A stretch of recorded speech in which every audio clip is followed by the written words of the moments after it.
내가 저번 영상에서 이제 항고를 우리가 냈고 항고가 결국 기각이 됐다고 얘기했잖아. 그래서 기각이 됐고 별로 이유도 없고 그냥 이전 결정을 인용한다, 원용한다 이런 식으로 얘기를 했기 때문에 우리가 결국 재정 신청에 가기로 한 거야. 근데 이 재정 신청하고 그 전에 이제 검찰 단계에서 단계가 조금 다른 건 뭐냐면은 검찰 단계에서는 실제 수사를 하는 거고 그리고 나중에 이제 재정 신청으로 올라갈 경우에는 이게 법원에 내는 거거든. 그러니까 그 전 단계에서는 경찰에서 먼저 수사한 다음에 경찰에 대해서 이의 신청할 경우에는 검찰로 넘어가고 검찰에서도 여전히 마음에 안 들면 이제 항고 내고선 다시 이제 고등법원 고등검찰청으로 올라가. 그랬다가 그거마저도 마음에 안 들면은 이제 법원으로 가는 거야. 그래서 법원에다가 니들이 한번 판단해봐라 하면서 재정 신청을 내는 거거든.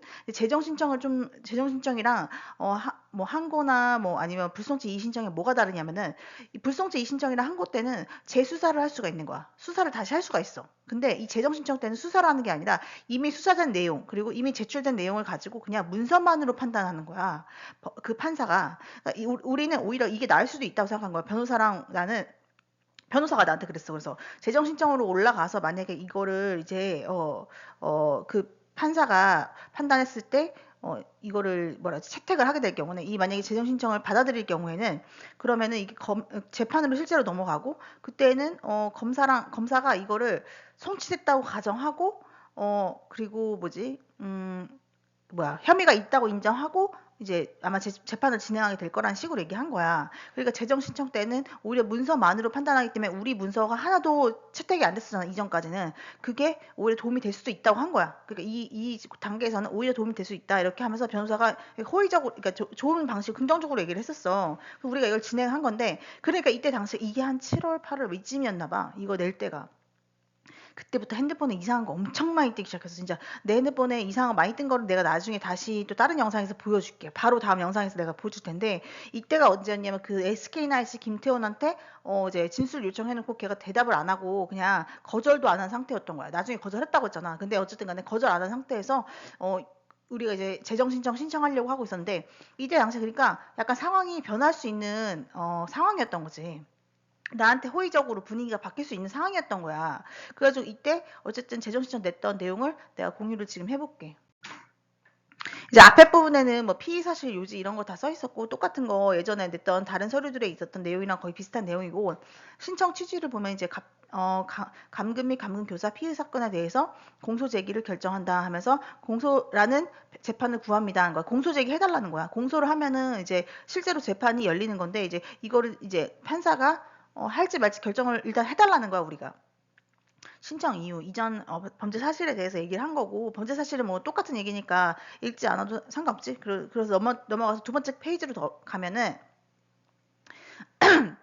재정 신청 이유의 요지하면서 이러한 항고기각 결정은 위에 이제 항고가 기각됐다는 내용을 우리가 정리해놨고 고소인의 입원 치료가 필요하지 않고 보호 입원 절차가 준수되지도 않았다는 점, 검사가 작성한 불기소 이유는 사실과 다르다는 점, 기타 본 사건과 관련하여 공소 제기를 결정할 수 있는 많은 증거들이 현출되었다는 점에서 명백히 잘못되었습니다 하면서 이제 뭐 앞에 내용은 거의 뭐 우리가 여태까지 주장한 내용이랑 비슷한 거야. 그러니까 계속 우리 똑같은 얘기하고 있는 거야. 불송치 이신청 때도 그렇고 불기소 나서 이제 항고 낼 때도 그렇고 지금도 그렇고 같은 얘기 반복이야. 근데 이거를 이제 그 서류상으로 검토했다는 내용이 하나도 안 나오는 거야.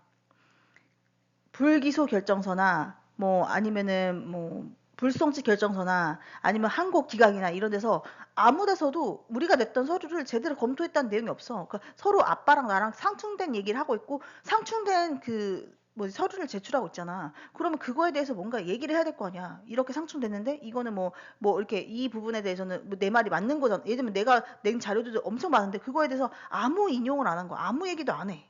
그리고 이제 아빠가 얘기한 것만 다 맞다고 식으로 써놓으니까 자꾸 그러니까 우리가 결국에는 계속 반복적으로 다시 얘기하는 거야.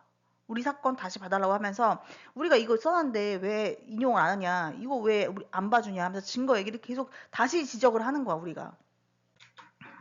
그래서 재정 신청 이유 고소인은 입원 치료가 필요하지 않았다는 점, 그 다음에 보호 입원의 절차가 준수되지 않았다는 점, 이것도 다 지금 했던 얘기 또 하는 건데 중요한 건 뭐냐고 내가 조금 더 추가를 한 거야. 그 입원 치료가 필요하지 않다는 점 여기 부분에서 마지막 그 첫 번째 페이지에서 마지막을 봐봐.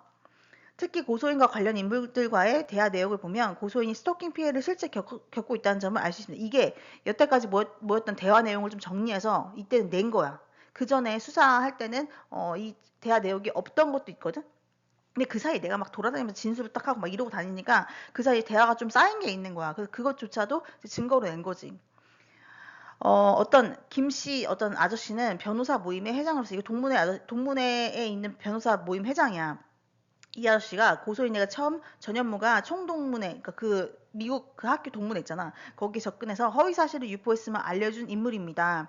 이 사람은 그리고 두 번째 다른 사람은 총동문회 임원으로서 전현무에게 소개시킨 누구누구 결혼정보업체 어떤 대표의 이사로서, 그러니까 그렇네. 이게 지금 2번에 나와 있는 사람은 여잔데 이 사람이 결혼정보업체의 어떤 대표의 비서야. 그래서 이 사람도 만나서 내가 얘기를 한 거야. 너가 우리 동문회에 있는 누구랑 전현무 소개시켰지 하면서 막 물어보고 막 이런 거 하다가 이 사람이 뭔가 말실수한 것들이 몇 개 있었어. 그래가지고 그것도 정리해가지고 뭐 나한테 고마운 거지. 그래서 그거 정리해서 또 보낸 거고 이거를.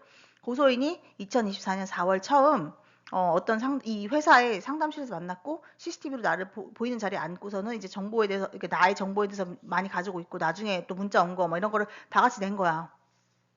김태우는 SK나이츠 농구 선수로서 KT 손익품 소속 박성재 선수를 통해 전현무 스토킹 상황에 대해 들었다고 하였고 고소인이 해당 사실에 대해 진술을 부탁하였으나 이후 진술서를 쓰지 않겠다고 해서 이거 뭐 사실이니까 이거 문자 내용도 역시나 넣었고 박준영은 KT 손익품 소속 농구 선수로서 어떠한 스포츠 클럽에서 농구 수업을 진행하고 있는데 전현무가 박준영에게 접근해 금원을 제공하며 고소인의 스토킹 상황에 대해 진술하지 말 것을 부탁받았습니다. 고소인은 박준영에게 진술을 부탁하기 위해 만나기로 한 날 고소인이 땡땡 회사의 대표에게 전화해서 약속을 확인하고자 하였더니 오지 말라는 대답을 받았습니다. 이거 문자가 와 있어.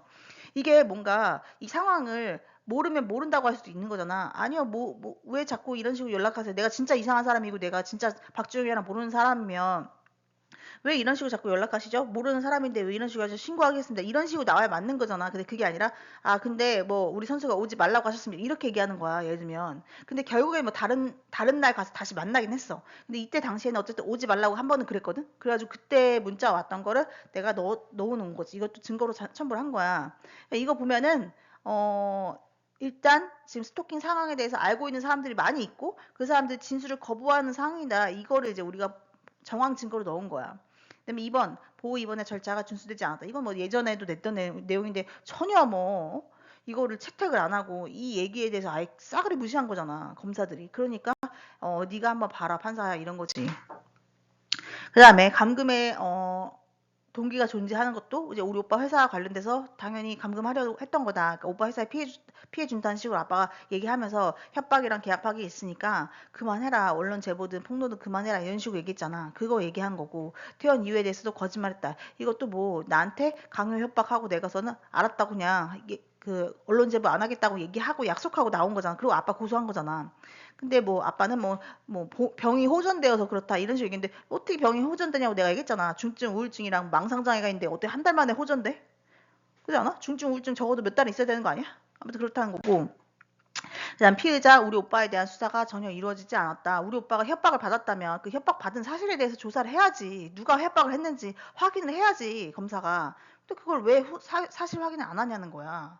조사했었는데 안 했고 납치 감금 과정 전 경찰관과 피해자가 연락하게 된 상황 이것도 있잖아. 우리가 정씨 수사관에 대해서 조사해달라고 그렇게 몇 번을 얘기했는데 한 번도 수사를 안 한 거야. 정씨가 도대체 아빠 전화번호 어디서 알았고 아빠한테 납치가 이루어진 그 상황 그 장소랑 날짜에 내가 거기 있다는 사실을 경찰이 왜 아빠한테 알려주냐는 거야.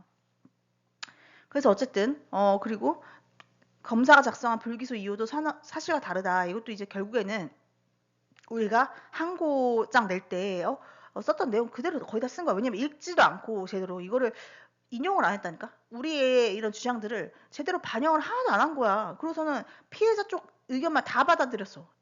그러니까 어이가 없었던 거지. 그래서 뭐 그 신고 내역에 대해서도 내가 실제로 위협을 당하고 있었고 누군가는 송치가 됐다 검찰로 내가 고소한 다음에 그런 거나 카메라가 없었다는 사실도 카메라는 없었지만 결국엔 찾아낸 게 화이트 해킹 업체를 통해 가지고 해킹당한 사실을 엄청 많이 발견했잖아. 뭐 그런 내용.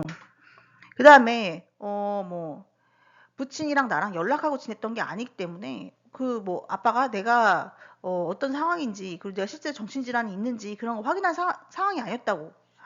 거의 3개월 동안 그렇게 연락 안 했다고 했잖아. 그러니까 그때 나의 상태가 어떤 줄 알고 갑자기 찾아와가지고 나를 납치감금을 하냐는 거야. 그리고 뭐, 그 수사관 정씨 씨한테도 수사관 정 씨한테 아빠가 정보를 막 수집하는 것도 이상하고 수사관 정 씨가 아빠한테 연락하는 것도 이상하다는 거야. 둘이 왜 그런 관계가 있냐는 거야, 서로. 그러니까 그런 것들이 다 수상해 보였다. 이런 얘기 한 거고.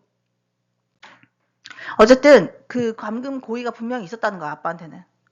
아빠는 오빠 회사에 계약 파기랑 협박 있는 거를 막으려고 한 거고, 나한테 자꾸 얘기했다 그러잖아. 너 이런 식으로 계속 하면 아빠가 이런 식으로 계속 하면 병원에 퇴원시키지 않겠다. 이런 식으로 협박했다. 이런 거 지금 다 적어 놓은 거고, 결론적으로는 이런 거, 다시 봐달라. 판사가 제대로 봐달라. 이런 얘기 한 건데, 입증자를 보면 이제 내가 대화 내용 같은 거, 다른 사람하고 있었던 대화 내용, 진술 거부하고, 아니 만나기 싫다고 이렇게 얘기하는 것들 내가 다 넣어 놓은 거지. 근데 이것도 결국에는 뭐, 재정 신청도 기각이 됐어. 근데 기각이 됐는데 중요한 건 뭔지 알아? 이유가 없어. 그냥 뭐 예전 뭐 자료를 살펴보아도 뭐 다르게 결론 내릴 수 없다. 이게 다야. 그게 다였어. 그게 한 줄 나왔어. 한 줄. 그러니까 뭐 더 이 재정 신청 이상으로는 뭘 할 수는 없어. 내가 저번에도 얘기했잖아. 재정 신청이 끝난 다음에 할 수 있는 방법은 새로운 증거가 나오는 거야. 완전히 새로운 증거. 이 판을 뒤집을 아주 새로운 증거가 나오면 그때는 아예 다시 재고소를 할 수 있는 거야.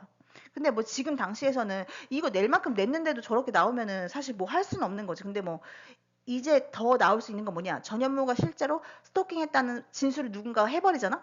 그러면은 오빠가 협박받은 사실에 대해서 조사가 들어가야 되는 거고, 아빠가 오빠를 통해서 납치감금 실행하라는 교사를 받았는지 그것도 조사가 다시 들어가는 거. 그럼 이 사건이 다시 재수사가 되는 거지. 그러니까 지금 여태 이제 진술을 아무도 안 해주니까 기다리고 있는 건데, 뭐 나중에 뭐 누가 해줄 수도 있으니까 일단은 일단 이 사건은 여기서 마무리가 된 거야.